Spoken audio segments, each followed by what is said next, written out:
Bonjour, c'est Joël Bernard de moncoachdegolf.com. Alors aujourd'hui, on va parler de putting et je voudrais vous montrer comment vous pouvez améliorer rapidement le centrage de votre contact. En effet, il faut bien comprendre une chose au putting, c'est que certes, la face de club va donner plus de 90% de la direction, mais il y a une autre statistique qui montre à quel point le centrage est important, et c'est pour ça que Tiger Woods fait ce genre d'exercice systématiquement quand il va sur le putting green. Il l'a vraiment intégré dans sa routine, et vous allez voir, je vais vous montrer 3 vidéos de lui à 3 moments différents, 2010, 2013 et 2019, et il est toujours en train de faire exactement le même exercice. Pourquoi ? Parce que une statistique a prouvé que 90% des putts décentrés manquaient le trou. 90% des putts décentrés manquent le trou. C'est pour ça que le centrage, c'est vraiment tout comme un plein coup, on va dire le critère numéro 1 pour obtenir de la régularité au putting. Dès que vous allez taper, vous allez décentrer sur la pointe, la face de club va s'ouvrir. Dès que vous allez décentrer sur le talon, la face de club va se fermer. Donc ça, c'est pour la direction. Ça va aussi altérer quoi ?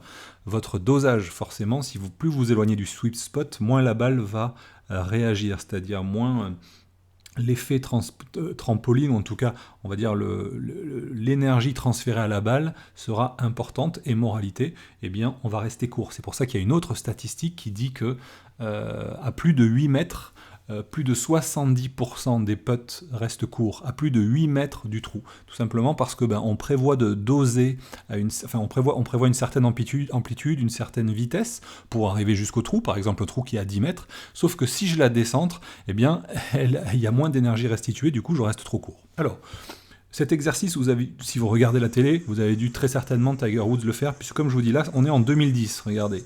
Il a mis un tee de chaque côté du putter, et il s'entraîne, là ici, à une main, c'est son exercice numéro 2, mais l'exercice numéro 1 consiste à le faire à 2 mains, bien évidemment. Ça, c'est un moyen de feedback immédiat, c'est-à-dire que si, ici on peut le voir, hop, ça c'était en 2013, si jamais son putter se décale un petit peu à droite ou à gauche, eh bien, il va toucher le tee. Donc c'est ça, ça permet de travailler dans le bon sens, c'est-à-dire être sûr de bien centrer vos putts. Alors évidemment, suivant votre niveau, je vous conseille d'écarter plus ou moins les tees, ça c'est une évidence. Mais ça c'est vraiment quelque chose que je vous encourage à faire régulièrement. Regardez, je vais vous mettre Tiger Woods ici. Hop, cette fois-ci c'est en 2019. Et regardez, toujours pareil. On est 9 ans plus tard et il continue, toujours la même routine, c'est-à-dire toujours les 2 tees et toujours ce putt à une main. Donc voilà, les 2 exercices, c'est putter à 2 mains avec les tees que vous mettez de chaque côté, et ensuite putter à une seule main. Ça sert à quoi de putter à une seule main ? Vous êtes obligé d'avoir un bon tempo. Sinon, ça va faire n'importe quoi. C'est-à-dire que votre putter va se balader dans le geste. Quelque part, ça règle tout simplement votre vitesse idéale. On a chacun une vitesse idéale pour réussir à maîtriser, que ce soit au putting, au petit jeu ou au swing, à maîtriser, on va dire, son swing et avoir un swing régulier et un mouvement de putting régulier en l'occurrence. Et l'esprit, c'est que justement, c'est ce que j'ai prévu de vous faire travailler ce soir dans la séance de Home Coaching Live. On va bien sûr travailler cet exercice sur votre tapis.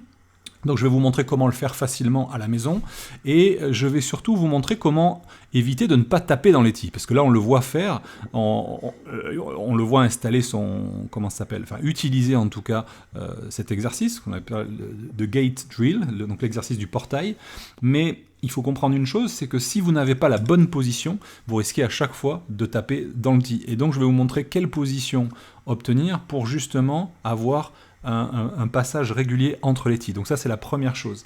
Et la deuxième chose, je vais vous montrer comment trouver tout simplement votre tempo idéal, c'est-à-dire celui qui vous permettra de régulièrement rentrer vos balles sur ce genre de distance. Vous voyez qu'ils s'entraînent toujours à peu près à la même distance, c'est-à-dire entre 1m20 et 1m50. C'est justement les putts de retour un peu compliqués après une sortie de bunker, après un chip, ou après un premier putt qui n'a pas été parfaitement exécuté, ou correctement exécuté mais compliqué. Du coup, voilà, c'est le genre de putt qu'il faut absolument rentrer. Et c'est ce qu'on va voir ce soir dans Home Coaching Live. On va faire 5 exercices. Je vous retrouve comme d'habitude à 19h. Et si vous n'êtes pas encore abonné, je vous mets le lien dans la description et dans le i comme info. À ce soir, bye bye.